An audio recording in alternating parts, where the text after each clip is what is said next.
So if you're insisting on using something like this in your embroidery machine, and I really urge you not to bother because it's not good for your machine, and that's why I've got this one in for a service.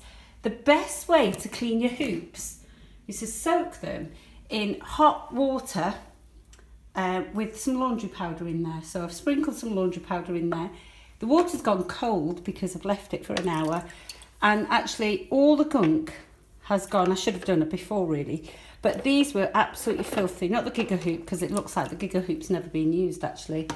But these were absolutely covered in black goo and muck, and the laundry powder has just eaten it up.